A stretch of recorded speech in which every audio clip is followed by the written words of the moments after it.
categorization. We're happy to be here. Alright, so we're all gathered here for what you're all waiting for, which is a talk on Dmodules. So the goal, which I have in mind, is to use this black box of Dmodules, which I won't say too much about,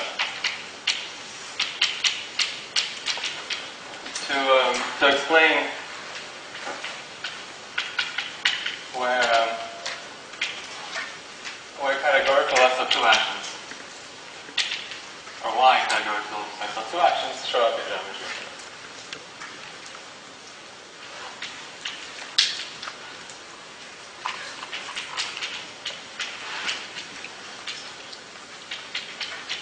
So,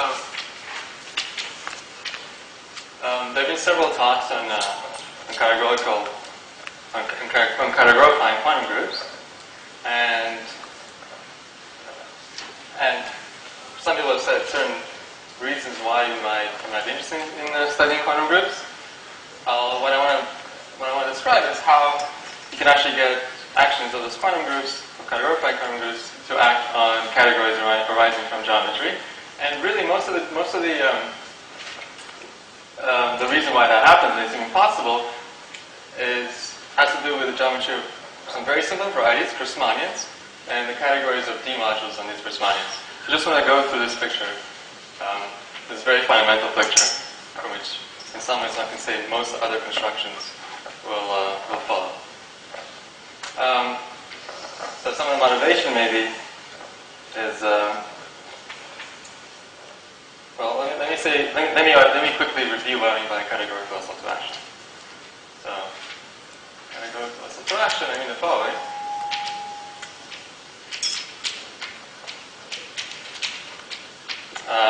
So I want to consist of some categories. Let's call them C minus n, C minus n plus 2, so on, all the way to C, some general categories, some lambda, all the way to Cn. So lambda is a general integer. So I have a bunch of categories, and what I mean by SO2 action on them is you have a bunch of functors, which take it as follows. So categories and functors.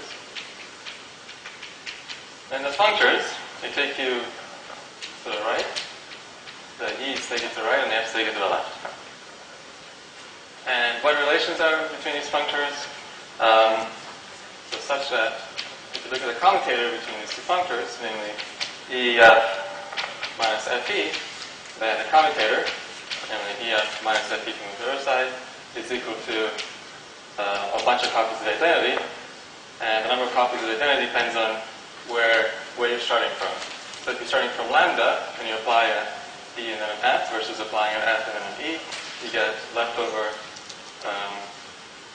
minus lambda copies of the identity if lambda is negative, and lambda copies of the identity if lambda is positive. So you get this relation in the other situation.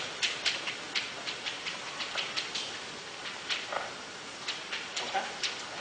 And what you should really think of this relation is just it's a categorical version of the relation for the Lie algebra SO2, namely the commutator of E with F is H. And I think mentioned a little bit about this relation and how it comes out in his algebra. So this is the usual commutator in SO2. H, if you think of a representation of SO2, H acts in the weight space of multiplication by lambda, and if you interpret this categorically, you would like these two relations. So what does ID do? Identity. To the power, the x sum n times. So I could write it like this.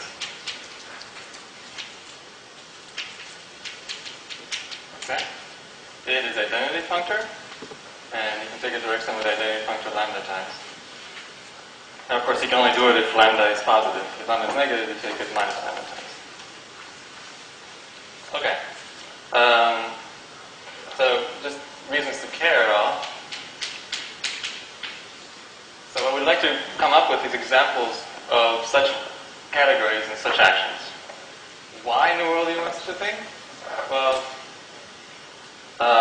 one reason is that it lets you understand these categories. So suppose these categories are something interesting you like to understand. Maybe have some geometric origin, maybe they come from algebras, but they let you understand the categories. So it helps you understand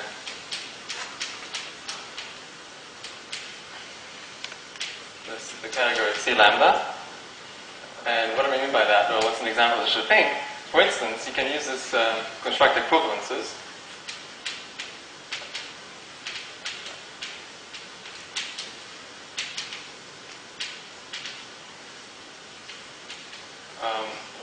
Between the categories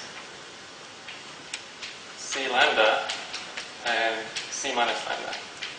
So suppose you have two different categories, C lambda and C minus lambda, and for some reason you want to construct equivalences between them. This, just constructing such functors with this property lets you construct equivalences. And more generally, Ray group actions. So more generally you can construct Ray group actions. And of course, everybody knows, once you construct Ray group actions, you can hope to use these to construct non-invariants. And that is also possible. Okay? So, most of the things I'll talk about next, about Dmodules, work with Joel Canvasser, and it's also related to other work with Stony. And Joel will talk after me, and he'll talk more about these Ray group actions. Okay? But you don't need to understand what I'm talking about today, right now to understand Joel's talk. So, yeah, you can all leave now. Okay, so that's one reason to do this. And another reason, perhaps, is people are going to study representation theory. What does it mean to study representation theory? It means studying representations of Lie algebras. That's really the gist of it. And if you believe in quantum groups, then categorified quantum groups, in the sense of what Aaron and Michael talked about, then you would want to study representations of these categorified quantum groups. And such examples give you sort of two representations of these two algebra, or these two categories, these categorified quantum groups. These are examples of two representations of categorified quantum groups. I mean, there's a lot more structure, as you learn about present in this categorified quantum groups, but really the gist of it, of all the structure, are this relationship right here. And once you prove this is the hardest one, you can bootstrap and prove a lot of the other relations, which you would have to check in order to have a representation of a categorified quantum group. Okay. So that's very roughly why you care. So what I want to do is just go through a particular example of such a categorical SL2 action, which comes from geometry. So, I mean, you can imagine these categories. They could come from algebra. You could take a category of modules, or some algebra, or if you're more geometrically oriented, even you want to take the category of sheaves over some spaces, which is actually quite similar.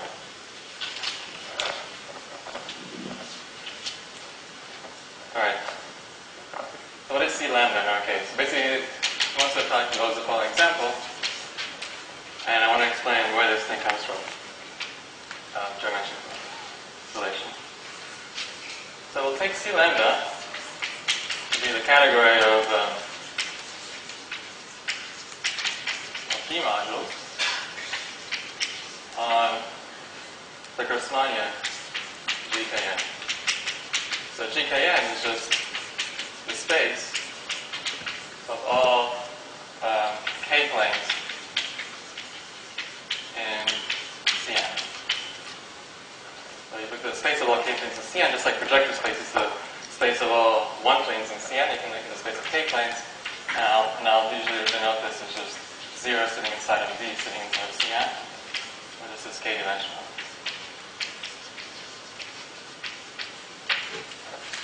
Okay, so if you take that space and look at this category of Dmodules, alright, just very briefly, so you have an idea of what is this category of Dmodules. Well, So this is very general. What are D-modules?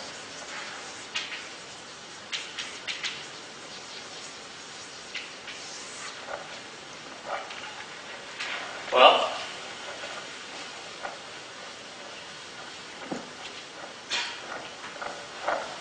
What's the relation between lambda and k?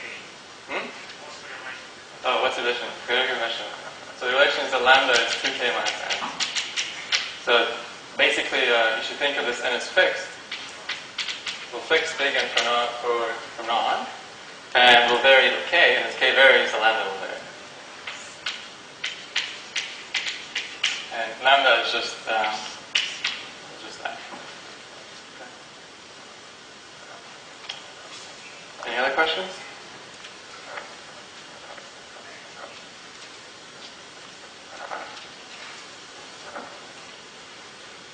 All right, so 5 minutes to talk about D-modules. So let's say X is smooth. All our spaces will be smooth, so no singularities, nice manifolds. And we can look at the following. We can look at O of X, which is known as the word sheaf. Doesn't really matter too much. Just think of as this as the set of homomorphic of functions on X. Okay? This word just means, well, to any open subset on X, you can assign a ring, namely the ring of homomorphic functions on an open subset. Okay, so you have the space of homomorphic functions on X, and of course, when you have such a thing, you can talk about OX modules, which is the category of sheaves of OX modules.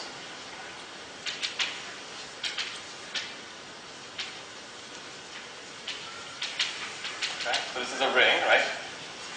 Look at modules over that. And just for short notation, we'll call this OX modules. It was also commonly known as coherent sheaves. Alright. Or you can take a slightly different ring on a space. So this is one natural ring you can take, homomorphic functions. You can take a slightly different one. You can take the ring V of X, which is, again, sheaf of differential operators on X.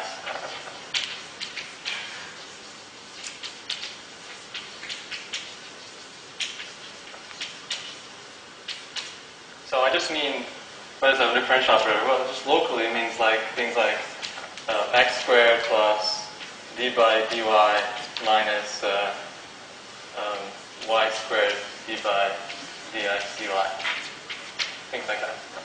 So just like you can look at functions, you can look at differential operators. And you can look at modules over this thing. Those are D modules. So if I forgot complex structure on X when I do this, or? No, everything is holomorphic. So everything I say is smooth, complex manifold. And everything is holomorphic. It's a differential operators as well. Sorry, holomorphic. X and Y are complex variables. X and Y are complex variables, true. Everything I say is complex. So everything is holomorphic, which means that these operators are holomorphic and these variables are complex variables. So this leads to dx modules. A priori, there's no reason why you should think, oh, all x modules are better than the dx modules, or vice versa. It's just something you can try doing. What will turn out to be the case is that even though these things are in some way simpler than these, obviously, these contain the same structure as this, except they also have these differential operators. Obviously, this sits inside of here. There's something very special about looking at D modules. There's some theorems which hold for D modules which help you prove the various results, and they don't hold for coherent sheaves. Okay. Well, what is the cohomology of the sheaf dx modules measure? What's the what? What are the low-dimensional cohomology groups in the sheaf of D modules measure? Okay, so let me give you some examples. Let me say a few words about D modules and give you an example of the cohomology of D modules. So things you can do with D modules, as you can imagine, you can take direct sums. You can tensor them, just like with coherent sheaves, take times and tensor them. More interestingly, you can imagine properties. You can imagine if you have a map between x and y, you can pull back and push forward Dmodules. So this leads to, if you have M is a d of x module, this means that f lower star of M is a dy module.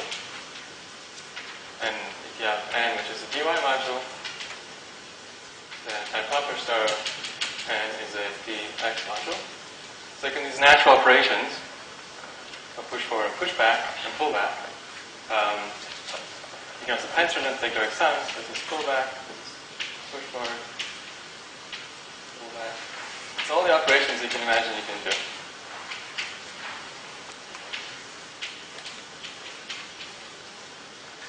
Let's see an example. So, what's the category of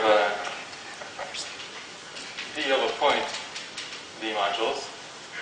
Or if the space is a point? Well, point is the sheaves of differential operators in a point, and there are none. There's just they're complex numbers. So, D module with that is vector spaces. This is the category of vector spaces. Okay.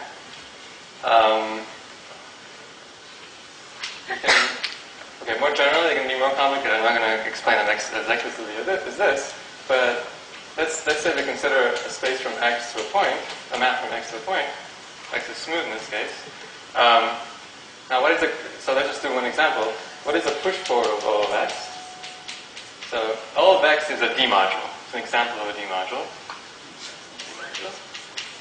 Why? Well, because basically by definition, the space of differential operators act on functions. You take a function, take a derivative. So O of x is a D module, and you might wonder what happens when you push it forward to a point, and what does this measure? That was what was being asked. The cohomology of the sheaf is by definition the push forward of that sheaf to the point, and what it measures is just the usual cohomology of x. So remember, the thing you get here is going to be a sheaf over this point. More generally, it's going to be a complex of sheaves over this point. Really, everything I should say here is complexes of sheaves. So it's going to be a complex of sheaves, not complex. The sheaf on a point, which is a vector space, are complex exactly this vector space with this gradient. So for instance, from D modules, you can just take the most natural D module, and pushing it forward, you recover the cohomology of your space X.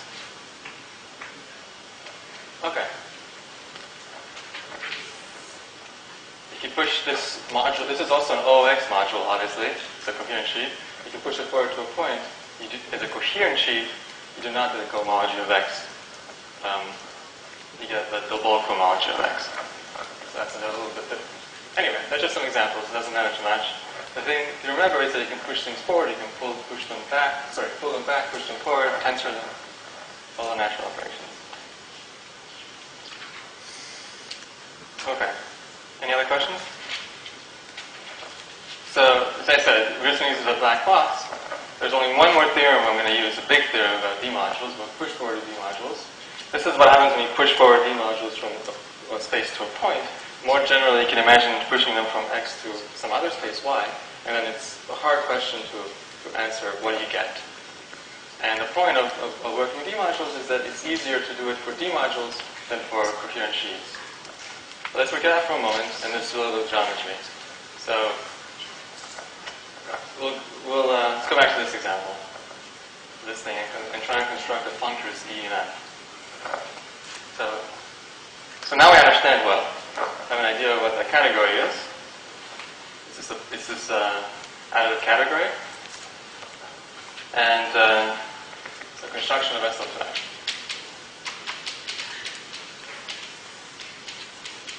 On this, all these categories.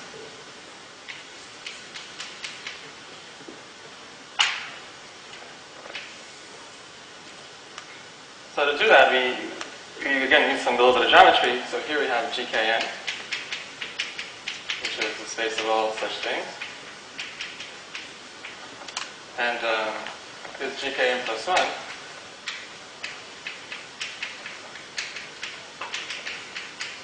this, you need a functor from, which takes the sheaf here, D module here, and gives us another one here. So what we do is the following.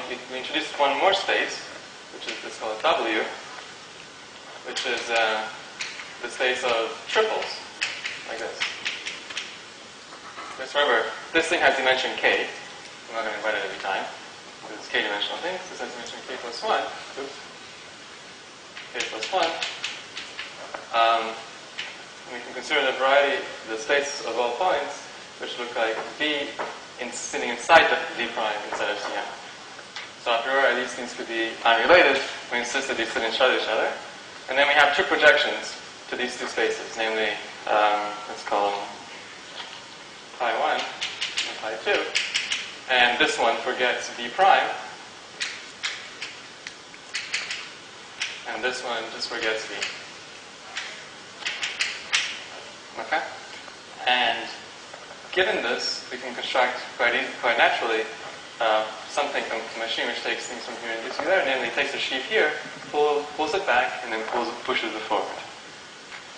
So we define D of something.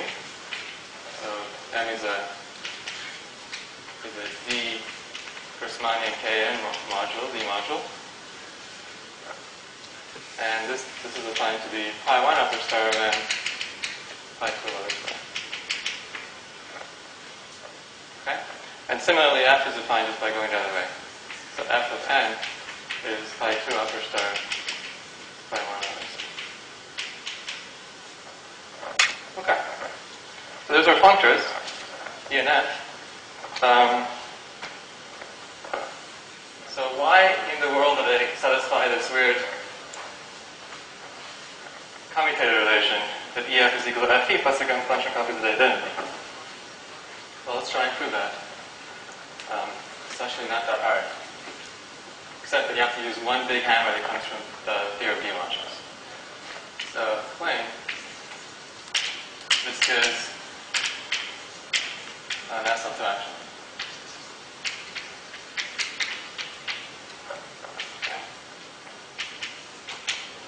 So, okay, let's try and prove, let's do one side only. So let's assume K is smaller than 10 over 2. The other side is the same. And let's compose, so what's the relation we want to prove in this case? We want to prove that EF is equal to FE plus some number of copies of identity. Remember, lambda is 2K minus n, so this number is negative, so we have minus lambda copies of identity. This is the relation on the So what we're going to do, there's nothing special. We're going to compute this side explicitly. We're going to compute this one explicitly, and see that we're going to compute this one explicitly and this one, and see that, and compare them, and see that left over is a bunch of copies of data. Just to make sure I have this thing the right way. Yeah, I think so. Okay, so let's do FE. Well, let's compute it. So what does FE look like? First you have GKN, right? Then you apply an F, which means that an F takes you that way. So you go to GK minus 1 n. So here's GK minus 1 n, which looks like Z D prime Cn, where this is K minus 1 dimensional. And then you roll back up using an E. Okay.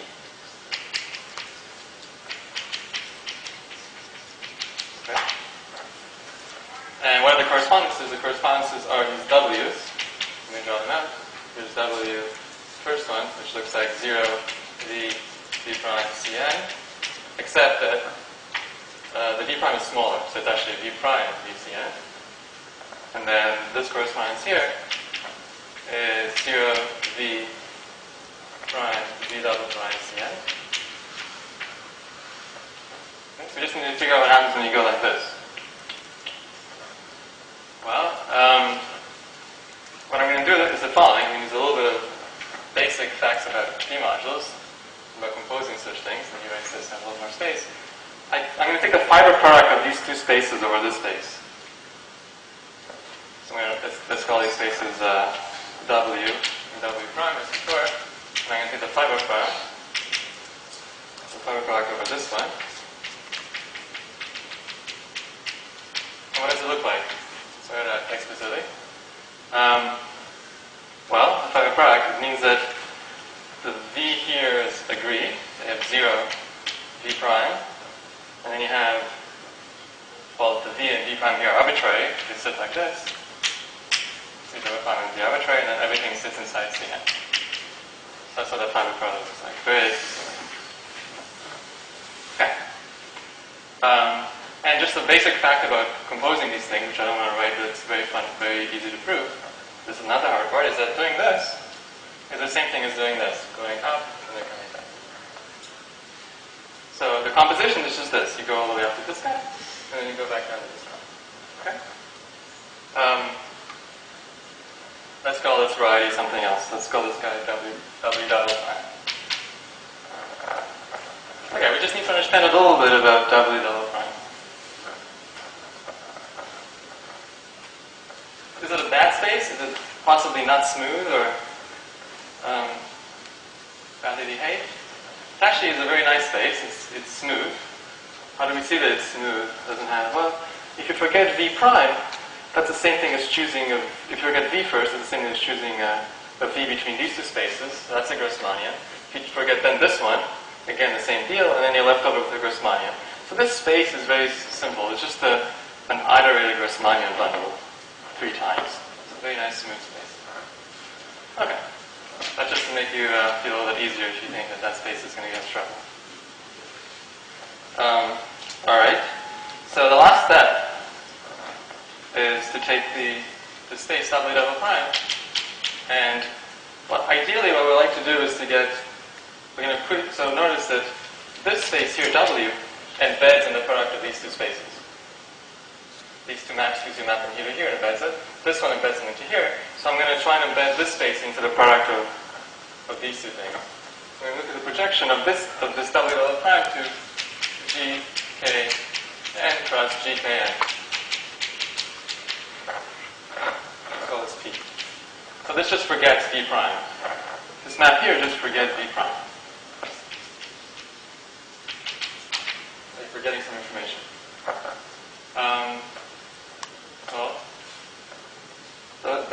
The observation is, let's let M be the push forward of this thing, which is a D-module, the structure sheet of this thing. It's a D-module on this product. So this is a variety. It has a standard OW, which is a D-module. You can push it forward, and you get a D-module on this thing. Okay, push it forward. And the claim, so this is what the last step, is that, why do I care about this M? Is that, again, this is the basic fact about these compositions, is that the composition is given, FE, is given by pulling back to the product, tensoring, and we can tensor D modules with N, and pushing forward. Where P1 and P2 are the projections from this product.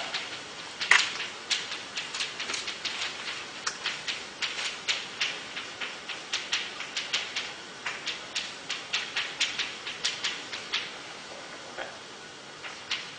So, let's take a breath for a second. We're almost done. Just basic facts of composing these things tells us that this composition, 1, 2, 3, 4, is the same as this one, which, just like for formal reasons, is the same thing as just pulling back to the product, tensoring with this M, which is just a push forward of this guy to here, the product, and then pushing forward the other side. So basically, all we need to understand is what in the world this M looks like. That's all we need to understand. Which means understanding the push forward of the structure sheet. Alright? And that's the only place where you're going to use a very deep machine about D modules, for understanding what this push forward is of this particular simple sheaf. and that will tell us what n is, and that will tell us what fe is. And then we're going to do the same thing on the other side, and then compare their answers. I'm not going to do on the other side, I'm just going to tell you what the answer is. Okay, any questions? Yeah.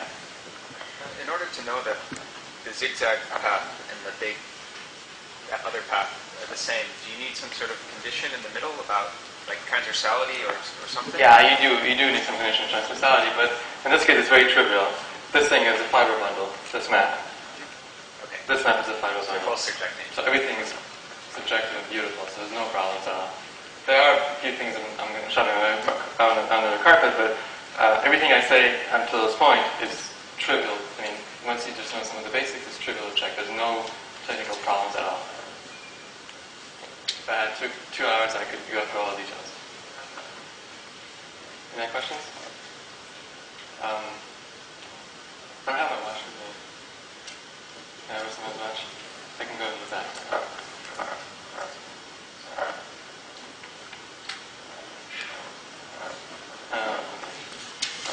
That's weird there for a second. It's upside down. It looks like 9 o'clock.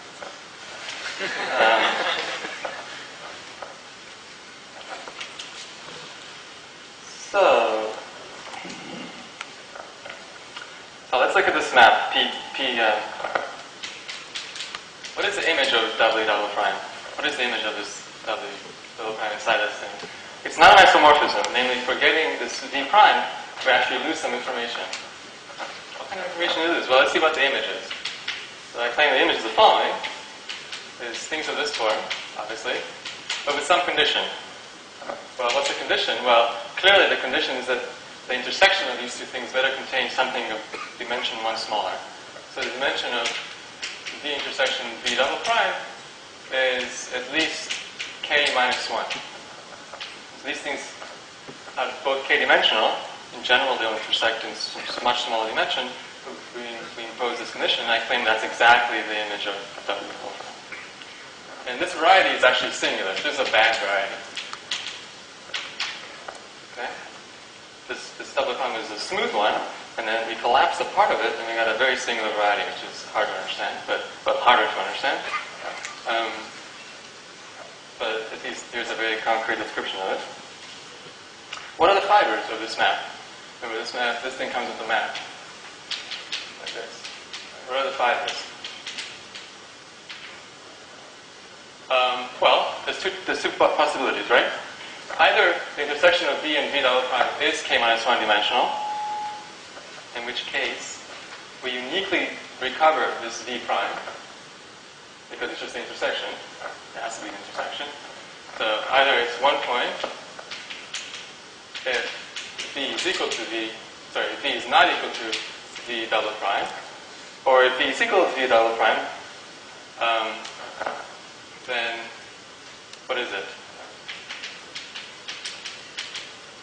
Well, then you can choose this V prime guy. This is k-dimensional. You can choose any space between this guy and 0, which is a projector space.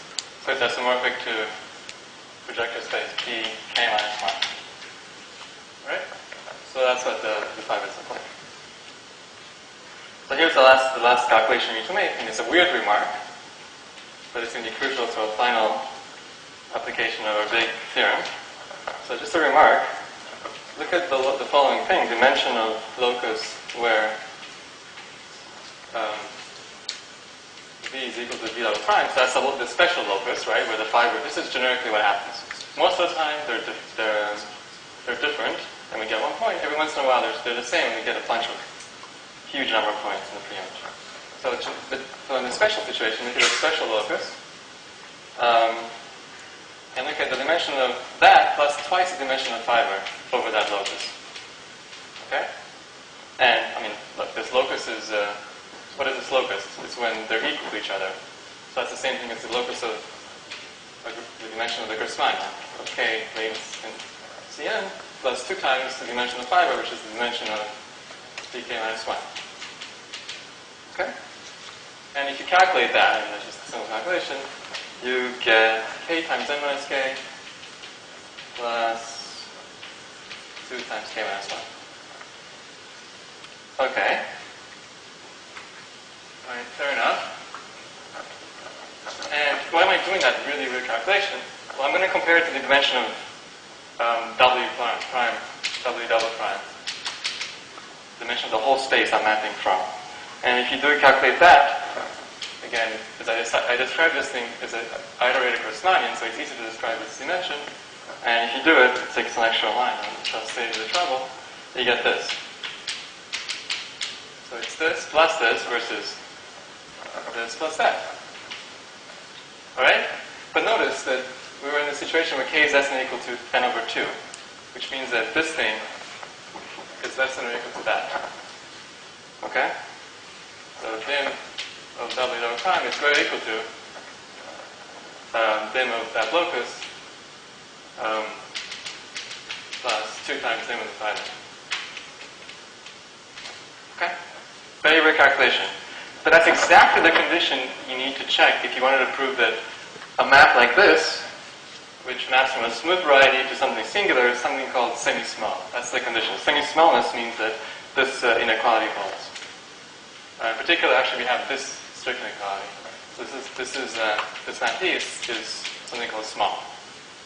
Okay, look it up. It's exactly this condition. Something called small. And now I can use a decamer, which says the following: if you push forward O of W, this is a big theorem. This is a big hammer. Tells that if you push forward this O of W double prime by a small map, which we just checked, you get something. You get a sheaf, which is not O of W double prime. O of T W double prime. You get something called the IC sheaf of T of double prime. So, what is this IC sheaf? The point is that you can identify it in a different way. Like just a different way of describing for any singular variety something called its IC sheaf. And the theorem tells you that if you have such a map and you push forward this thing, you get this IC sheaf. Okay, just remark what do you mean by this thing? IC of the space X is isomorphic to O of X if X is smooth. So if this variety double prime were smooth, then we would just get, by this theorem, we would just get the structure sheaf downstairs. But since it's not smooth, we get some generalization of it called the IC sheaf. The point is that we can identify it very explicitly. It's just this formal IC sheaf. And the main calculation that came into it is this fiber dimensional calculation. So This fiber dimensional calculation. what does IC stand for? Intersection cohomology. So that's actually when once you pass from categorical sheaves. Yeah.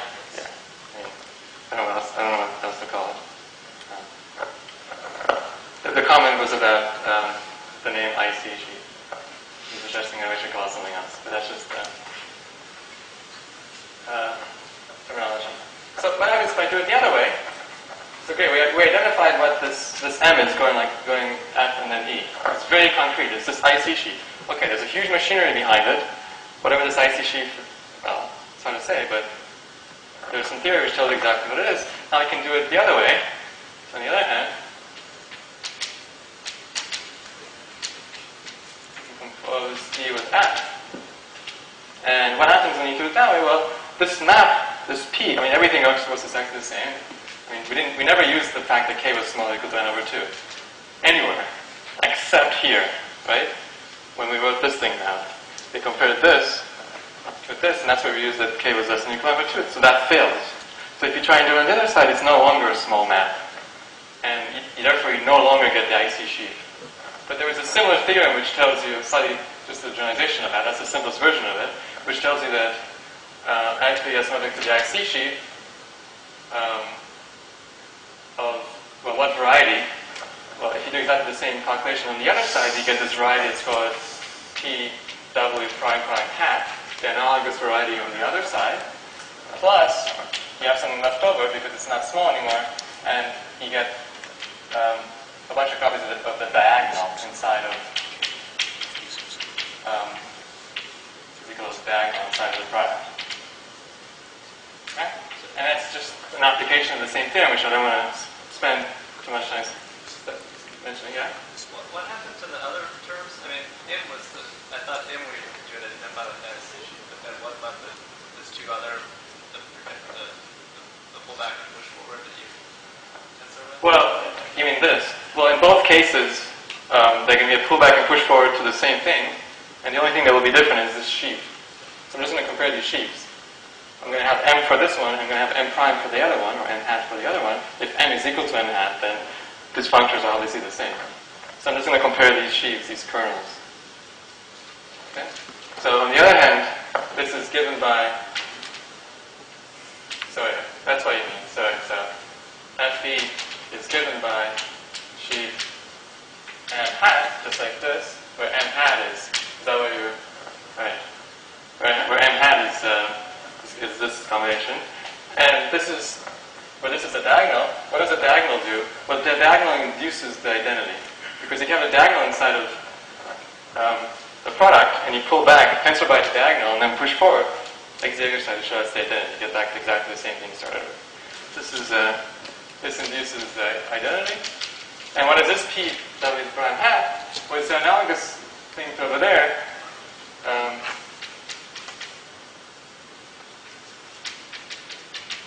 Except that it looks like this. If you do exactly the same calculation. So instead of this condition, remember this condition dimension is equal to this. On the other side, you're going to get the condition that the span of V and V double comma is smaller or equal to K plus 1. Exactly the same calculation leads to the span. The dimension of the span of V and V double prime is greater or equal to K plus 1. Okay? And of course, as an easy exercise, that's just exactly the same computation. Shows you from. Smaller than equal to Z. Smaller than equal to K plus 1. Sorry, smaller than equal to. And it's an easy exercise to show that these things are the same. That is V W, right? Because if the intersection of two things being one dimension smaller, the same thing as the span being one dimension bigger. Okay. And that's the proof. And this is the same as that. So this guy here is the same thing as this guy here. Okay, so E is equal to FE plus a bunch of copies of the identity. So everything comes down to the fact that this space is the same thing as that space, and this big decomposition theorem which tells you how to identify what the push forward of the sheaf is. Okay.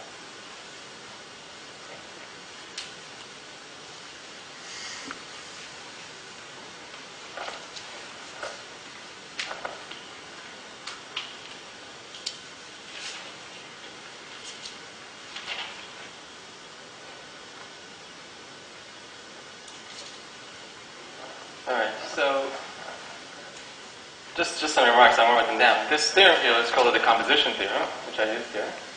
And so I was saying earlier, this theorem is a very deep factor of Dmodules, and it doesn't actually hold for coherent sheaves. So suppose I try to do everything for coherent sheaves instead. This would not work because I would take the structure sheaf here, and I would try to push it forward, and I would have no idea where it goes to. I mean, that's not quite true. I can figure it out. It's a lot more work. But a priori, there's no theory which tells you what the structure sheaf here goes to. So the difference between the advantage of working with Dmodules is that you have this decomposition theorem. And such a thing does not exist for coherent sheaves. Okay. So,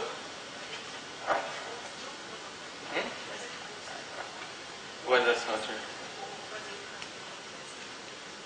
Okay, so the question is, do you have some sort of SL2 action on coherent sheaves instead of just Dmodules? And the answer is yes, and in fact it follows formally from this action here. And as we're going to talk about for the next 10 minutes or so, there's a bunch of these SL2 actions in geometry, a slew of them, but they're all very related. So there's one on Dmodules, there's some on constructible. I did it. There's one on constructible sheaves, which is basically constructible sheaves and Dmodules are equivalent, so that's not anything new. And there's also one on coherent sheaves, But I claim that it follows formally from this one, so let's say a few words about why that's the case. Alright, so how do we go from D-modules to coherent sheaves? Obviously, any D-module is a coherent sheaf because OX sits inside of DX.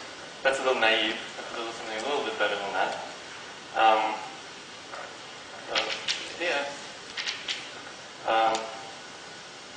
use this to construct a selection of coherent sheaves, on categories of coherent sheaves. I mean, you can imagine doing exactly the same thing as we just did with coherent sheaves instead. Just replace everything outside of coherent sheaves. It doesn't work. Namely, when you push this forward, you get actually the structure sheaf of this thing. So it's not even an IC sheaf, it's the structure sheaf. But when you go on the other side and you push forward, it screws up and you don't get the right thing. So it doesn't work. But there is something which does work, and it's the following. So the key is the following relationship between D-modules and the right relationship between D-modules and coherent sheaves. And then there exists a functor from D-modules to coherent sheaves. So let me say not just D-modules, but filter D-modules. So I have to work a little bit more generally. That's namely the category of D-module of the filtration. I omitted that part, but everything I did until now works for D-module filtration. And there's a functor called associated graded from D-module filtration to, well, not coherent sheaves on X, but coherent sheaves on the cotangent bundle of X. So it's basically takes you from X to the cotangent bundle of X. Right? And where does this come from? Well, just very roughly, D-modules. Well, what's the shape of the differential operators is filtered by the order of the differential operator. So the first thing just contains functions. The second guy contains functions on first order differential operators, and so on. So it's filtered. And if you take the associated graded, you actually get functions on a cotangent bundle. So, not so hard exercise. Think about it for a while. And that functor basically induces, so if you have a filtered module over this thing, take associated of it as well, you get a module over the associated graded algebra, which is this guy. So the associated graded. So you get a nice function like this. And the idea is to take the SL2 action on these guys and get an SL2 action on this. Just formally, by developing some theory of that. And that does in fact work.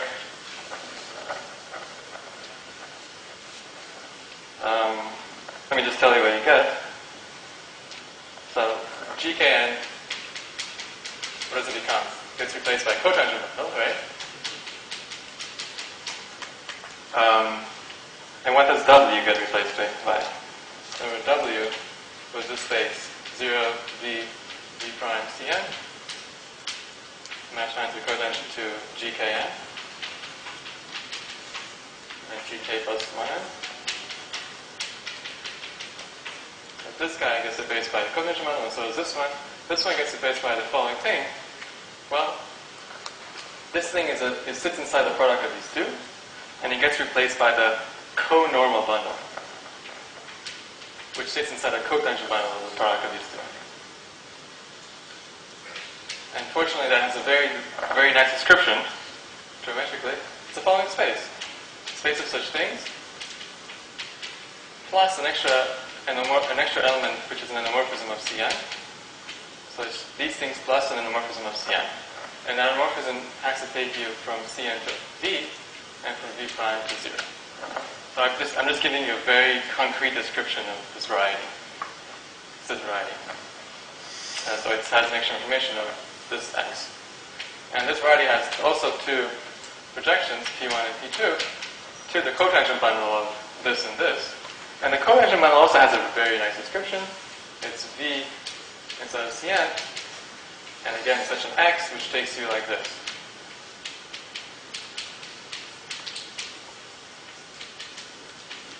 And similarly here.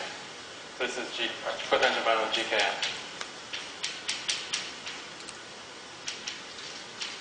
similarly here. Right? And the claim is that, so taking a socially graded gives you this picture. Right? And what is the E given by? The E is given by pulling back and pushing forward, except that you have to tensor by the canonical bundle of GKM pull back to this variety. That's it. Let me just summarize that.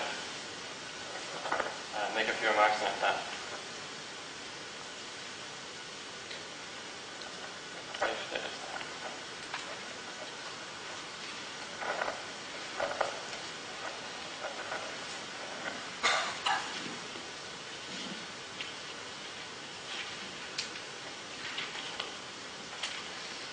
So E is given by E of something is given by pulling back, tensoring by the canonical bundle of GK plus 1n actually. So the canonical bundle is just the line bundle of this guy pulled back, just technicality, and then you push forward. And F similarly.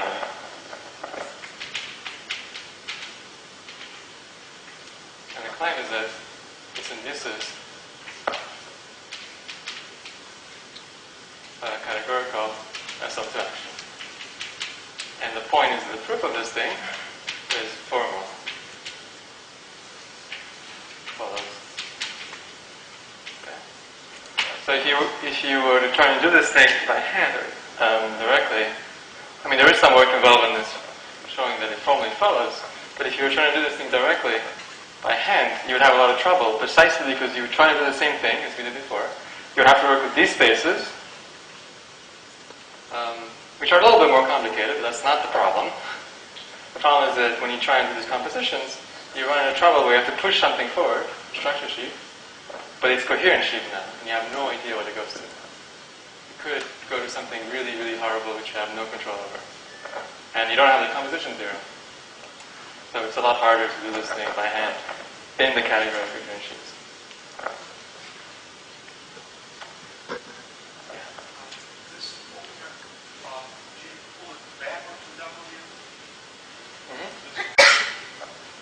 Pull it back onto. Oh, omega. Yeah, it's true. It's a pullback of. This is square to the canonical bundle of W. Does it square to the canonical bundle of W? I don't think so. I don't think so. Well, the canonical bundle, I doubt it, because. General grounds. You would like to multiply by square with the canonical bundle of W. Well, I mean, I can check. I don't remember off the top of my head. I understand what you're saying. But,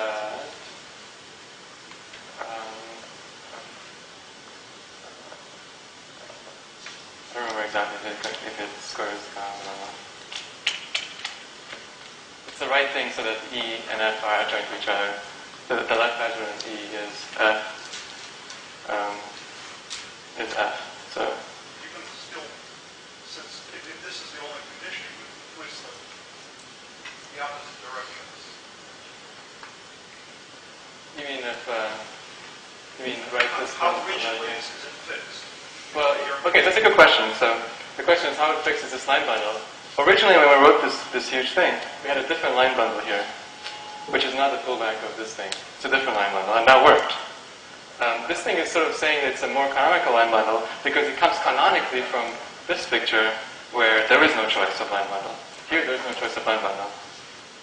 On Dmodules. Right? In Dmodules there's no line bundles floating around. So the construction on Dmodules was canonical.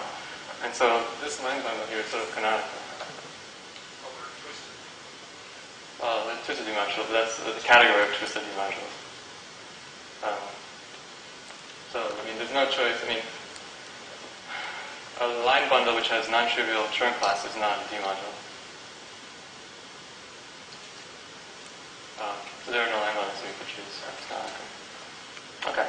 Just a few remarks.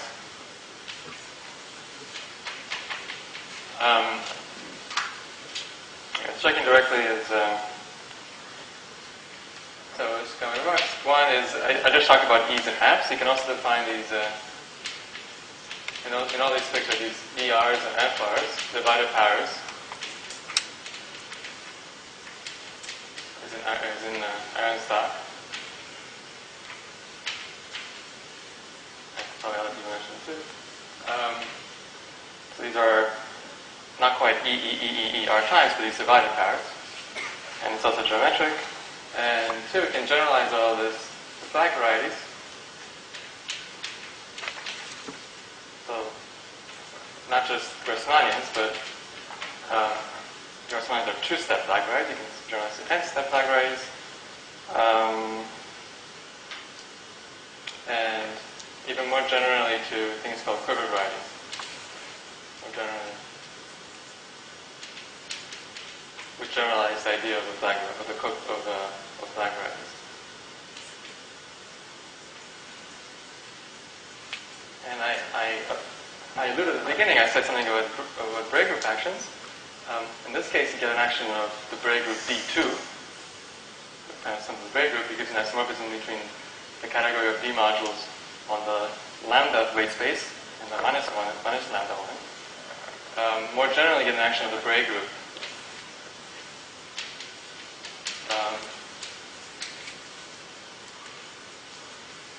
You get an action of the Bray group. So there's sort of a more general direction you can generalize this from, not just from SL2, which is what we're talking about, to an arbitrary Lie algebra, where you get an action of the corresponding Bray group. And Joel will say something about how that works. I'll stop there.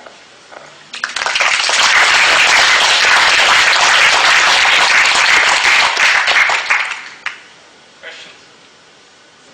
So what kind of non-invariants do you get out of these more general constructions to So you can use, for instance, you can use this to construct a colored, the derivation of colored Versteegen-Turab invariant for SLN.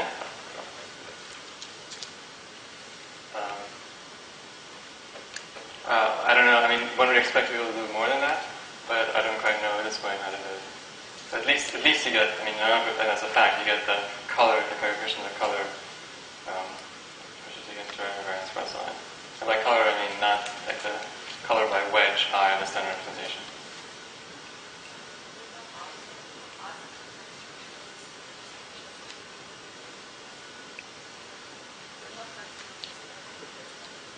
Other constructions. I mean, there are some other. Well, okay. I mean, the other constructions, like for the category of module of representations of finite groups and all that, that's completely different. In terms of, we're going to talk about like the original application of Changaruki. But geometrically, I mean,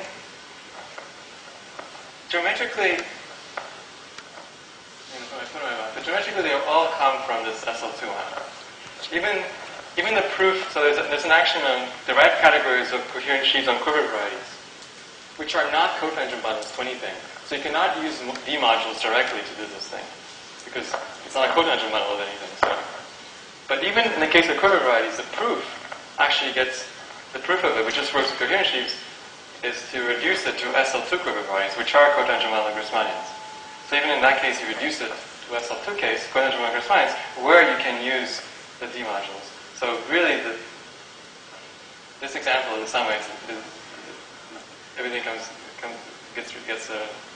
back to the same example. So I don't know right now of any very different examples. Yeah.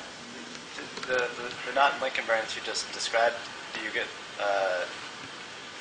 functoriality with respect to cobordism in an easier way, or I guess some of them is not known.